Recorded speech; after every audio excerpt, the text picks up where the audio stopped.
Good morning. Welcome to IG's early morning call. It's Friday, the 5th of May. Coming up in today's program, let's take a look at the headlines as we wait the start of today's European session. We're looking for a stronger start across the European markets after a week of declines, but we've been here before on early morning calls. Throughout the week, we've been looking at a slightly stronger start, and then things turn bad as the day progresses. We'll have to see how things go, but certainly traders had their fingers over the sell button should there be more indications of bank losses.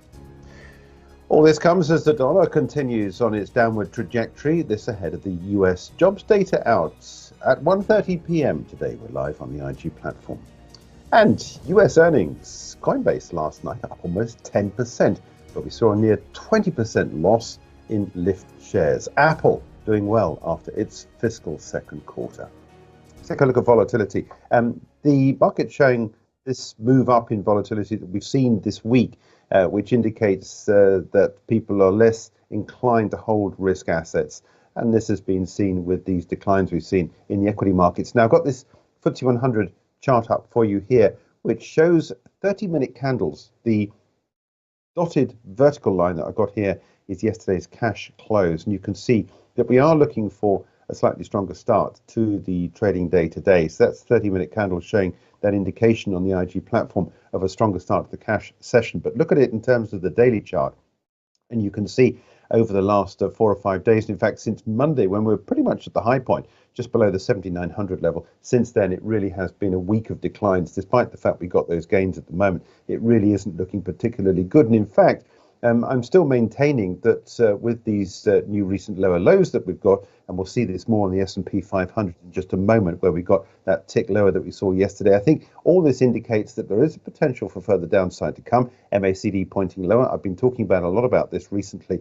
When you get this crossover of the blue line on this indicator at the bottom here, the crossover on the downside of the blue line over the red dotted line, you get a pick up on the downside, and you can see every single time this happens, there is a downside move on price action. It depends on how far you go. At the moment, we have a crossover between the 50 and the 100 period moving average. That's not one of those big crosses. That happens when you get the 200 and the 50 period moving average. 200 is down here.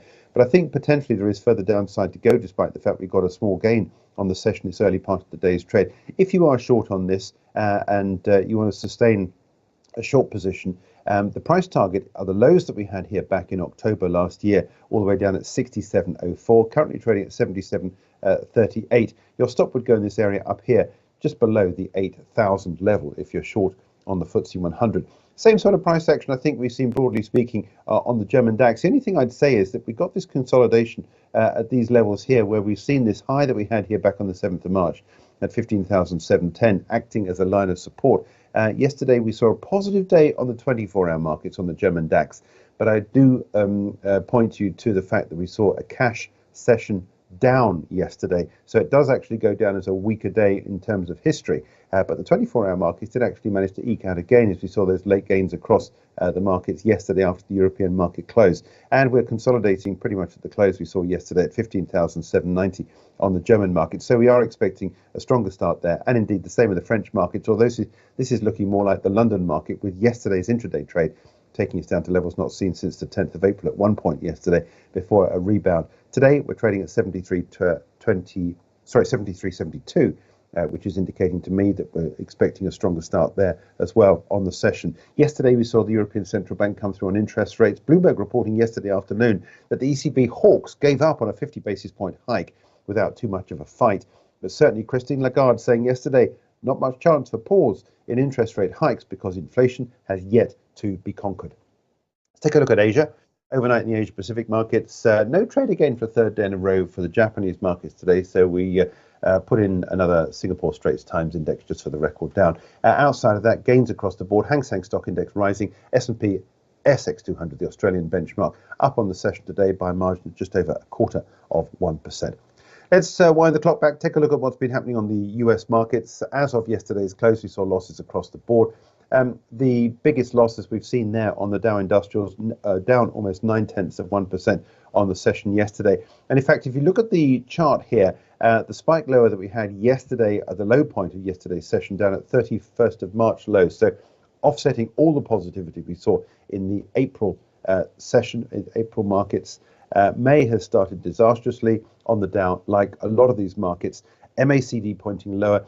This is the low point, the price target, if you are short on this, down at 28,660, which are the lows we had back in October last year. I'll be talking a little bit later on today to Serge Berger from thesteadytrader.com, and his thought is that this market is just consolidating before we get a drop down to some lower levels of support. And the October lows for the Dow would look to be a good place to be. S&P 500, I was talking about this just a couple of minutes ago. Yesterday, we saw a spike breaking that low point at 40.49, which is the lows we had back on the 26th of April. Like the Dow, we saw levels there achieved, not seen since the back end of March. And again, same sort of thing. I think this is a market which is, at the moment at least, I think, tending on the downside rather than the upside, despite the fact that we've got a little bit of a hiatus in the losses in the trade at the moment. And my price target is 34.90 on this. And like a lot of these markets, if you're short on this, stop goes above recent price action with a view to catching any turnaround in the market. But I think the banking crisis is far from over. It's evident to me from the central bank meetings this week, from the ECB, from the Fed, from the RBA, that we have further interest rate rises to come. And the likelihood of recession grows, in my opinion. And that is something which I think we should be mindful of. But it's not a question of looking at recession all around the world, because overnight we've seen some more evidence from China. Service activity growing for a fourth straight month in April. The Caixin S&P Global Services PMI falling, but it fell to 56.4 in April from 57.8 the prior month. This still means it is expanding.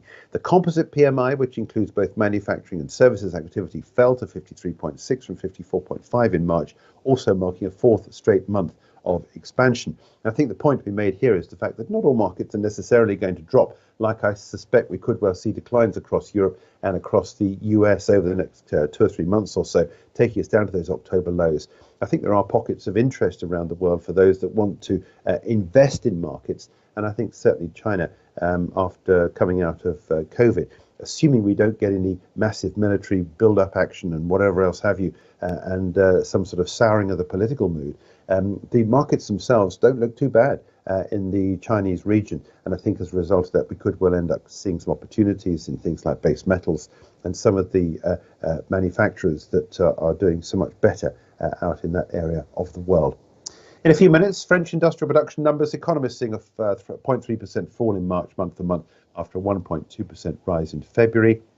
10 o'clock this morning, we get Eurozone retail sales expected to fall by a margin of 0.1% in March compared to February, a 3.1% drop compared to March 2021. So that's at 10 o'clock this morning. Retail sales, I think, is going to be the headline there for me. Before I take a look at the euro-dollar trade, just a quick update on what's happening in the US later on today after the Fed and the ECB decisions. All eyes on non-farm payrolls today.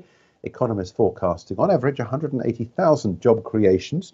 The unemployment rate seen rising to 3.6% from 3.5% in the previous month. And average hourly earnings expected to rise by 0.3% month-to-month, 4.2% year-on-year, matching last month's pace and below the rate of inflation, which is something central bankers like to see, because it means that there's no extra emphasis on inflation coming through from wages. So long as you get wages growing at a lesser extent than you get inflation, I think that's, to a degree, a satisfying statistic you'll see from a central banker's point of view. I think this non-farm payrolls figure is going to be interesting today. Bearing in mind the ADP the other day came in far stronger than expected. We were expecting 150,000 job creations, and in fact I think we got something like around about 290,000, so or 260,000, so a lot stronger than had been expected. If we see that, it shows that the soft landing is still on the cards so far as the US is concerned, despite the fact the Fed is still raising interest rates. It's just a question as to how badly the markets take those interest rate rises. And of course, those rises are causing the problem in the banking sector. So there's a lot of connected dots here you've got to think about, not just a non-farm payroll figure out in its isolation. Let's take a look at the euro-dollar trade. We are bubbling just below this line of resistance at 110.96. We're trading at 110.35 at the moment. If you see a continuation of this trajectory that we have seen in the markets, then you would want to be long on this going into the data today. We've got a slight rise for the euro-dollar trade at the moment at the levels at 110.34. If you're long at 110.34, stop goes down here just around about the 109.60 level. If you're long on euro dollar trade going into the non-farm payroll data out later on today. But of course, that dollar chart could all change depending on what's happening with what's going on with the non-farm payroll figure out a little bit later on today. Now, let's take a look at what's happening. IAG is lifting its 2023 profit forecasts on strong travel demand. The British Airways owner surprising the markets with an adjusted operating profit of 9 million euros. The market expected a 173 million euro loss. IAG now expects annual profit to come in above the top end of the 1.8 billion to 2.3 billion euro given in February. One look at the share price chart. IAG is a company which owns British Airways. It also owns Iberia and other smaller airlines. The stock is trading at 148 as at the close last night. So the fact that IAG has lifted its 2023 profit forecast on strong travel demand, I suspect we could well end up seeing this market higher at the start of the day's trade. 148.2, if you're long on this, your stop goes underneath the 140, 142 level, down here underneath this sort of area down here, with a view to taking it higher. We do have a little bit of a headwind at the top of the chart up here at 155, which were the highs we saw back on Tuesday this week. But I think the broad sweep and the broad news is from stocks like IAG, Deutsche Lufthansa, Air France KLM, which we'll see in just a minute, is that we are looking at potentially a stronger summer. That being said, Air France posted a wider operating loss than expected of 306 million euros. Revenue was slightly higher than forecast, though, driven by strong summer bookings. And I think this is the message that we're getting from these big airlines. And if you look at the Air France share price chart, taken down over the last couple of days or so, I'm concerned about the outlook, a potential outlook for recession. But I think the underlying fact is that we've got all this pent-up demand coming through in this particular sector. And I think there could well be end up with more positivity as we see these numbers develop over the summer. So 149.3 is where we're opening on the Air France KLM share price at the top of the hour. Again, if you're long on this, stock goes underneath recent price action down below the 200-day moving average with a view to taking that up as well. Adidas in amongst the mix as well this morning, posting better than expected numbers for the first quarter. Adidas reported a small operating profit of 60 million euros, higher than the 15 million expected. That's a tick box for the stock price this morning. It posted a net loss there from continuing operations of 24 million euros, but revenue better than expected at 5.25 billion. And I think, again, possibly all this adding up to a possibly slightly stronger start at the beginning of today's session. Again, if you look at price action, the overwhelming move that we've seen in the last few weeks has been on the way down. But I think this is in a market where we're seeing some softer general market moves for risk assets. And I think that really gives an opportunity for people to buy into something which has been beaten up maybe beyond the point at which it would normally be in normal markets. So that's the situation. That's the Adidas longer term share price chart. We're looking potentially for, I think, a slightly stronger start here. If you are long on this, stock goes underneath the bottom of yesterday's candle and looking at potentially a stronger beginning to the session there today for Adidas stock at the start. That's certainly how I read things. Apple shares rose more than 2% in extended trade last night on the IG platform after the US company reported better than expected numbers for its fiscal second quarter figures. Let's take a look at what we saw yesterday coming through. Earnings per share, $1.52, unchanged compared to the same quarter this time last year, and higher than the $1.43 anticipated by analysts in the sector. Revenue falling 2.5% to 94.8 billion, but the market had forecast a 4.4% drop in revenues to 92.9. So again, despite the fact that's down, it is better than expected. Apple raising its dividend as well by 1 cent to 24 cents a share. iPhone sales were up 1.5% to 51.3 billion, beating expectations for a 3.3% drop. Pretty solid performance if we consider that, according to research firm Canalys, global smartphone shipments fell 13% during the first 3 months of 2023. So you can see an outperformance there by Apple. Let's take a look at the share price chart. I want to show you the 30-minute chart first of all, and show you that from where we started out late last night, we got this reporting in this part of the chart here. It fell initially, and then we saw a recovery in the market taking us through to the close last night at $169.91. Let's update you on what's been happening on the daily chart, where yesterday, intraday, we saw the highest print in shares that we'd seen since August 2022. So it really has been a stunning performance since the lows that we had there back in January, at the beginning of the year. Since the beginning of the year, we have risen a whopping 38%. Not all Apple products sharing the same upbeat numbers, Mac sales falling more than 30%, but iPhone remains the central plank for this company. Investors are still waiting for the company's next major hardware product. According to Bloomberg, a mixed reality headset could be unveiled as soon as next month. That's Apple up all sessions on the IG platform late last night.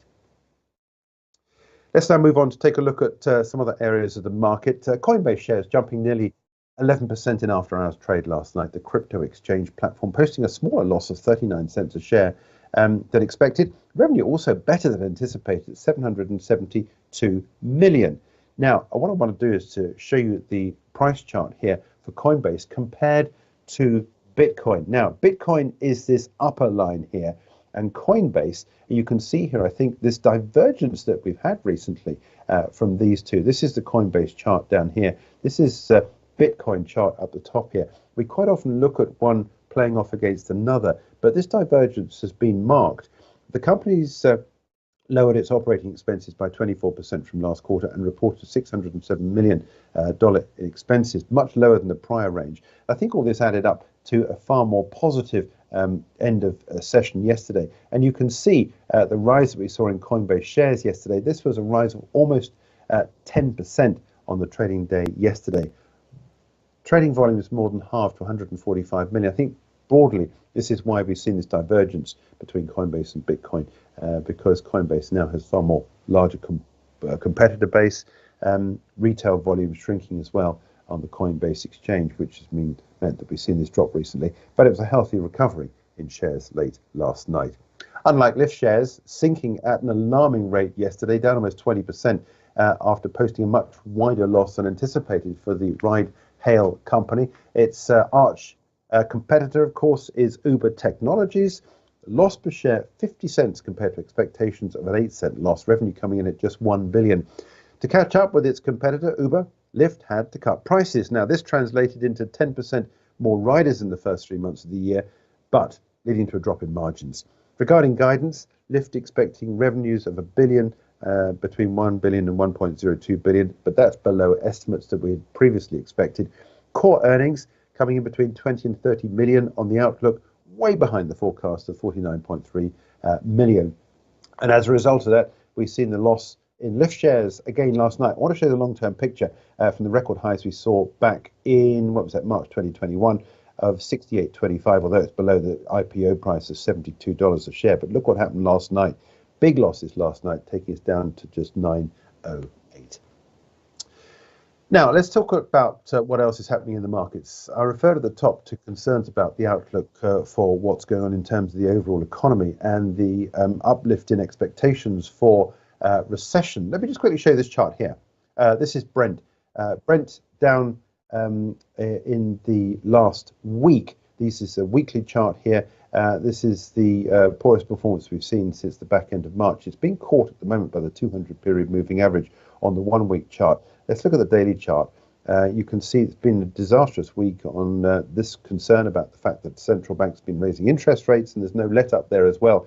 And in fact, at one point this week on the Wednesday session, we were trading on Brent at levels not seen since December the 21st, 2021. So something like around about 18-month lows, or knocking on the door of 18-month lows. Last couple of days, we've seen a little bit of an uplift.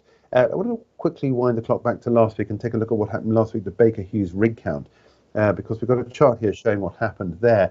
Total rig count rose by 2 to 755. Number of oil rigs in operation remaining at 591. It's out at 6 o'clock this evening, the rig count. Sometimes it has the ability to be able to steer the markets, but I suspect the markets are really just around that concern about the outlook for recession. Now, as money comes out of a lot of areas of the market, it's gone into gold. This week we saw a new all-time record high, beating the 2075 record high we saw from August a year or so ago.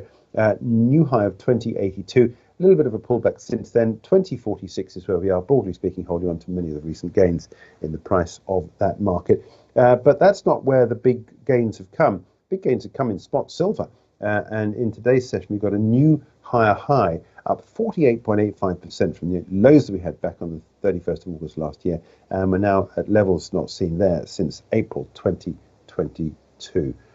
So that is what's happening with the price of silver. Silver, if anything, beating gold to the gains. That's it from me. We're back at 10:30 with Charting the Markets this morning. It'll be me, hopefully talking to Serge Berger at the steadytrader.com for charting this morning. Do watch out for those earnings that we've been covering in the European markets this morning. IAG, Air France-KLM and Adidas at the start. Still expecting a stronger start across the European markets at the top of the hour.